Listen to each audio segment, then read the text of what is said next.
ప్రభు నామానికే మహిమ కలుగునుగాక.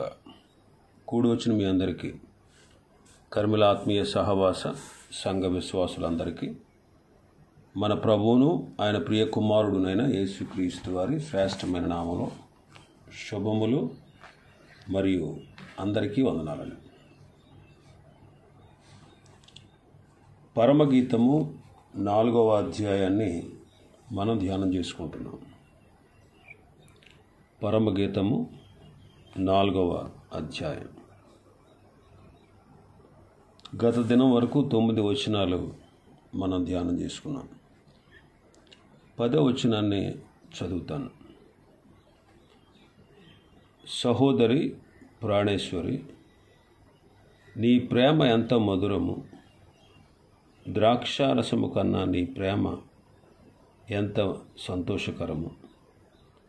నీవు పూసుకొను పరిమళ తైలముల వాసన సకల గంధవర్గముల కన్నా సంతోషకరము. నీ ప్రేమ ద్రాక్షారసము కన్నా మధురం. ఈ మాటలు ప్రభు మాటలే.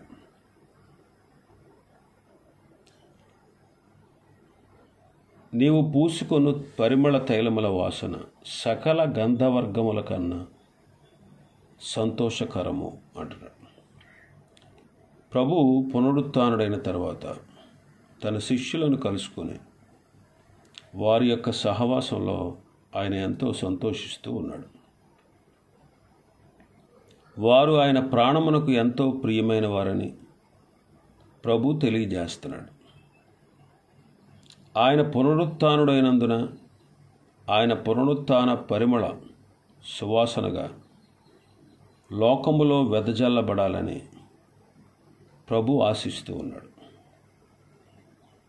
ఆయన పునరుత్థాన పరిమళం సువాసనగా లోకంలో వెదజల్లబడాలని ఆయన ఆశిస్తున్నాడు. ఈ పరిమళ తైలం ఆయన శిష్యుల్లో ఉండాలని, సంఘములో ఉండాలని ప్రభు ఆశిస్తూ ఉన్నాడు. మరి ఈ పరిమళ తైలం ఏ విధంగా సంతోషాన్ని ఇస్తుందో దేవుని వాక్యంలో మనం చూడగలం. ఆదికాండం 43వ అధ్యాయం 11వ వచనం. వారి తండ్రి అయిన ఇశ్రాయేలు వారితో, అట్లయినా మీరు ఇలాగు చేయుడి.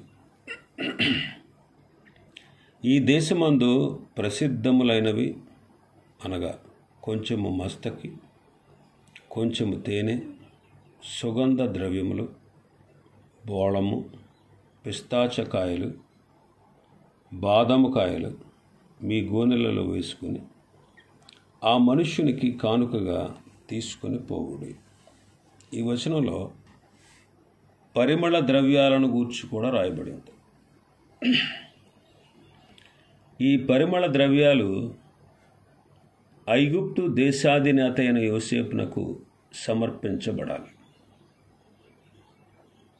వీటిని బట్టి యోసేపు సంతోషిస్తాడు. యాకోబుకు అతని కుమారులకు అనుకూలంగా ఆయన పనిచేస్తాడు. ఇది షోలంబితి సొలొమోనుల సంబంధమే కాదు. ఈ సంబంధం క్రీస్తు ప్రభువుకు ఆయన సంఘమునకు మధ్యలో ఉండవలసినది. మనలో ఉండేటువంటి పరిమళ తైల సువాసన ప్రభువు పొందులాగున మన జీవితాలు శ్రేష్టమైనవిగా ఉండాలి. ఈ పరిమళ తైలాలు లోకము కొరకు కాదు, ప్రభువు కొరకే. ప్రభువు మనలో ఉన్న శ్రేష్టమైన భక్తి జీవితాన్ని చూచి ఆయన సంతోషించాలి. మన ప్రవర్తన ఆయనకు పరిమళ తైలంగా ఉండాలి. అప్పుడే ఆయన సంతోషిస్తాడు. నిర్గమకాండం 30వ అధ్యాయం 23వ వచనం.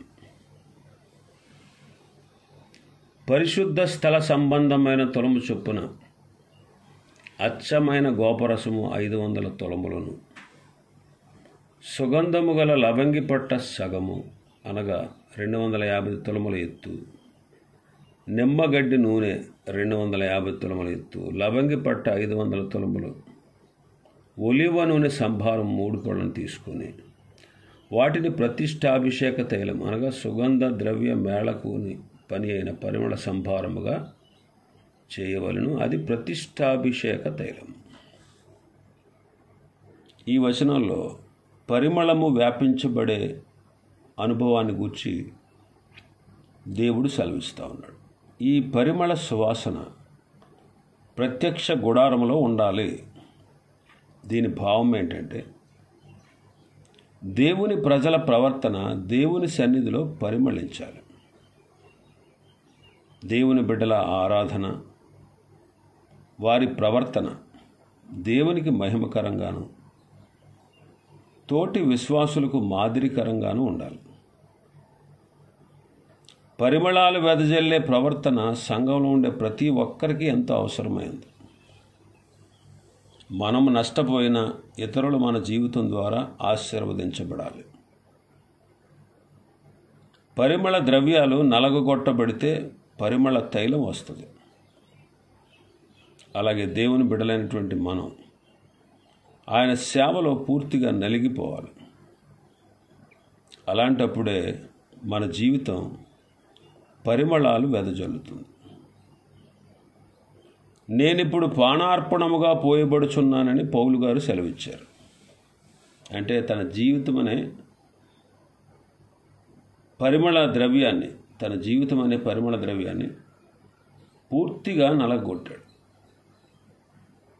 అందులో నుండి పరిమళాలు దేవునికి, ఆయన సంఘానికి వ్యాపించాయి. కాబట్టి ప్రభువు కొరకు మనం అరిగిపోవాలి, కరిగిపోవాలని ఒక భక్తుడు అన్నాడు. మన కొరకు ప్రభువు సిలువలో అరిగిపోయాడు, కరిగిపోయాడు, మరణించి పరిమళ వాసనగా మారాడు. రాజుల 2వ గ్రంథం 20వ అధ్యాయం 13వ వచనం. హిజ్కియా దూతలు వచ్చిన మాట విని వారిని లోపలికి రప్పించి తన నగరునందేమి రాజ్యమందేమి కలిగిన సమస్త వస్తువులలో దేనిని మరుగు చేయక తన పదార్థములు గల కొట్టును, వెండి బంగారములను, గంధవర్గములను, పరిమళ తైలమును, ఆయుధశాలను, తన పదార్థములలో ఉన్న సమస్తమును వారికి చూపించాను. హిజ్కియా రాజు గురించి మనం చదువుతున్నాం. హిజ్కియా రోగి అయి బాగుపడ్డాడనేటువంటి సంగతి బబులోను రాజు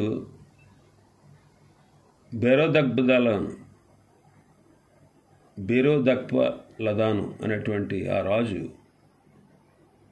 హిజ్కియా దగ్గరికి ఒక పత్రికను, కానుకను పంపించాడు. ఆ దూతలు వచ్చారు. ఆ దూతలు వచ్చినప్పుడు హిజ్కియా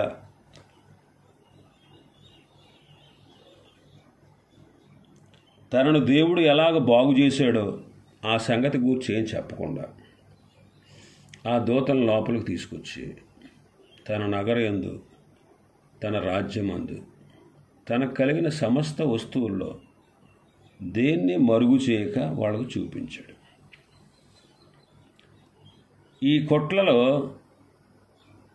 పరిమళ తైలము, శ్రేష్టమైన పరిమళ ద్రవ్యాలు కూడా ఉన్నాయి. హిజ్కియా ఎంతో శ్రేష్టమైన వాడు. యోధా రాజులు ఏలిన రాజుల్లో హిజ్కియా శ్రేష్టమైనవాడు. దేవునికి భయపడి దేవుని చిత్తానుసారంగా జీవించాడు. అన్నిటికంటే ముఖ్యంగా తన కొట్టలో ఉన్న పరిమళ ద్రవ్యాలను సమకూర్చి ఉంచాడు. మన హృదయం అనే కొట్టులో కూడా పరిమళ ద్రవ్యాలు ఎప్పుడూ నిలవ ఉండాలి. ప్రభువైన యేసుక్రీస్తు వారు కూడా మన హృదయాన్ని గూర్చి సెలవిచ్చారు.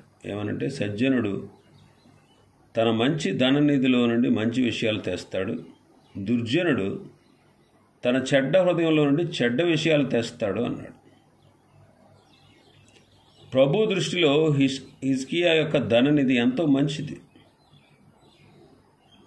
మన హృదయపు కొట్టును దేవుని వాక్యంతో, దేవునితో నింపుకోవడం పరిమళ జీవితంగా ఉంటుంది.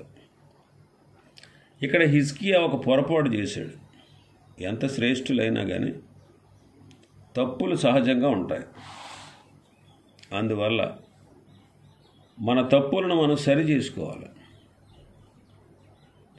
హిజ్కియా తాను భద్రపరిచినటువంటి పరిమళ ద్రవ్యాలని ప్రభువుకు సమర్పించవలసిన వాడు, కానీ శత్రువుకు చూపించాడు, శత్రువుకి అవకాశం ఇచ్చాడు. ఆ తర్వాత కాలంలో శత్రువు హిజ్కియా దాచి ఉంచిన పరిమళ ద్రవ్యాలను కొల్లగొట్టాడు. ఈ విషయంలో దేవుని బిడ్డలైన మనం ఎంతో జాగ్రత్తగా ఉండాలి. మన పరిమళ సువాసనలు ప్రభువుకు, ఆయన సంఘానికి పరిమితం చేయాలి.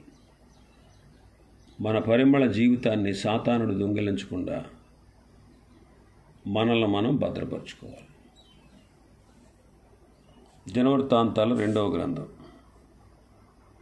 16వ అధ్యాయం 14వ వచనం, 13, 14 చదువుతాను. ఆస తన పితరులతో కూడా నిద్రించి తన ఏలుబడి యందు 41వ సంవత్సరమున మృతునందగా అత్తరు పనివారి చేత సిద్ధము చేయబడిన సుగంధ వర్గములతో పరిమళ ద్రవ్యములతో నిండిన పడక మీద జనులు అతన్ని ఉంచి అతని నిమిత్తము బహు విస్తారమైన గంధవర్గములను దహించి దావీదు పట్టణమందు అతడు తన కొరకై తొలిపించుకున్న సమాధి యందు అతనిని పాతిపెట్టారు. ఇక్కడ ఈ వచనాల్లో రాజైన ఆస మరణించాడు. అతని శవాన్ని పరిమళ ద్రవ్యములతో భద్రపరిచారు. ఇక్కడ పరిమళ ద్రవ్యం ఎవరు అంటే మన ప్రభు అయిన యేసుక్రీస్తు వారు. చనిపోయిన వాడు దుర్వాసన కొట్టకుండా కాపాడేవాడు ఆయనే. అనగా మన బ్రతుకుల్లో పాపపు దుర్వాసన వస్తూ ఉంటుంది. మన బ్రతుకుల్లో పాపపు దుర్వాసన రాకుండా ప్రభు ద్వారా మనం ఆవరించబడాలి. ప్రభుతో మనకు సరి అయిన సంబంధం, సహవాసం కలిగి ఆయన పరిమళాలు మన లోకానికి వెదజల్లాలి. ప్రతి మానవుడు కూడా పాపముల చేత చచ్చిన శవంతో సమానుడు.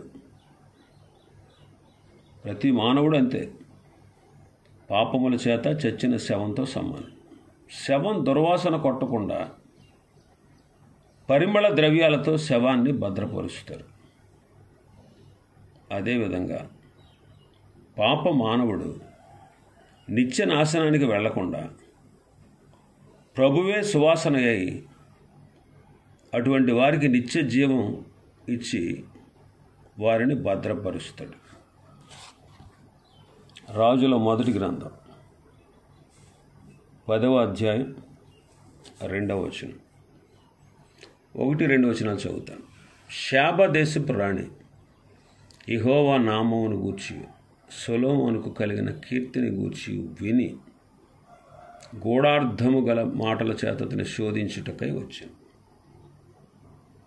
ఆమె గొప్ప పరివారముతో గంధవర్గమును, విస్తారమైన బంగారమును, రత్నములను ఒంటెల మీద ఎక్కించుకుని యెరూషలేముకు వచ్చాను. సొలొమోను దర్శనము చేసి తనకు తోచిన దాన్ని అంతటిని బట్టి అతనితో మాట్లాడింది. ఆమె వేసిన ప్రశ్నలంటికి సొలొమోను ప్రత్యుత్తరం ఇచ్చాడు. రాజుకు మరుగైనది ఏదీ లేనందున ఆమె ప్రశ్న వేసిన వాటన్నిటికీ అతడు భావం చెప్పాడు. ఈ అధ్యాయంలో శాబ దేశపు రాణి సొలొమోనును దర్శనం చేసుకుంది. గొప్ప పరివారంతో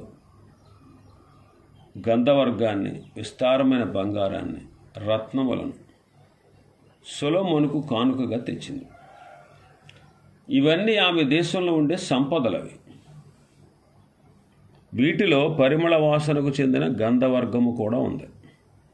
ఈమె ఒక పాపికి సాదృశ్యం. ఈమె ఎంత పరిమళ ద్రవ్యాన్ని సొలొమోనుకి ఇచ్చినా అదంతా కూడా స్వనీతి కనుక మురికి గుడ్డలతో పోలినది. ఒక పాపి అయిన మానవుడు దేవుని దగ్గరికి వచ్చినప్పుడు తన స్వనీతితో రాకూడదు. పరిసయ్యుడు ప్రభు దగ్గరికి తన స్వనీతితో వచ్చాడు. తానెంతో ప్రార్థనాపరుడునని చెప్పుకున్నాడు. తన ఉపవాసాన్ని గూర్చి ప్రస్తావించాడు. సుంకరి వంటి వాడిని కాదు, ఇతర పాపుల వంటి వాడిని కాదు అన్నాడు. ప్రభు అతని స్వనీతిని మెచ్చలేదు. ప్రార్థించి ఉపవాసాలు చేసి దశంభాగాలు ఇచ్చి ఈ పరిసయ్యుడు చివరికి నాశనానికి వెళ్ళాడు. అతని స్వనీతే దానికి గల కారణం. షాబా దేశపు మహారాణి కూడా ఆమె స్వనీతితో సొలొమోను దగ్గరకు వచ్చింది. అయితే సొలొమోను తన ప్రభావమునకు తగినట్టుగా షాబా దేశపు రాణికి ఆమె కోరిన దాని అంతటి ప్రకారం ఇచ్చాడు. ఆమె ఇచ్చేయించినది పూర్తిగా ఆమెకిచ్చాడు. సొలొమోను యొక్క కానుకలు ఈ మహారాణి పుచ్చుకుంది. అదేవిధంగా ప్రభు ఇచ్చేటువంటి రక్షణ అనేటువంటి కానుక మనం పుచ్చుకోవాలి. ఆయన ఇచ్చేటువంటి పాప క్షమాపణ మనం పుచ్చుకోవాలి. రక్షింపబడని వారు ప్రభువునే పొంది ఆశీర్వదించబడాలి. ఆ సొలొమోను యొక్క జ్ఞానాన్ని, అతడు కట్టించిన మందిరాన్ని, అతని బల్ల మీద ఉన్న భోజన ద్రవ్యాలను, అతని సేవకులు కూర్చుండి పీఠములను, అతని ఉపచారులు కనిపెట్టడాన్ని, వారి వస్త్రాలను, అతనికి గిన్నె అందించి వారిని, యెహోవా మందిరములో అతడు అర్పించేటువంటి దహన బలులను ఆమె చూసి విస్మయం పొందిందట. విన్నదే వాళ్ళ దేశంలో, అయితే నమ్మలేదు. వచ్చి చూశాక నమ్మింది. అంటది, ఉన్నదానిలో సగం కూడా నాకు తెలియపరచలేదు అంటది. చివరికి ఆమె సొలొమోను చేత కానుకలు పొంది తిరిగి వెళ్ళింది. అలాగే మనం కూడా ప్రభు ఇచ్చేటువంటి రక్షణ అనే కానుకను మనం పుచ్చుకోవాలి. కొరింథీయులకు రాసిన 2వ పత్రిక 2వ అధ్యాయం 14వ వచనం.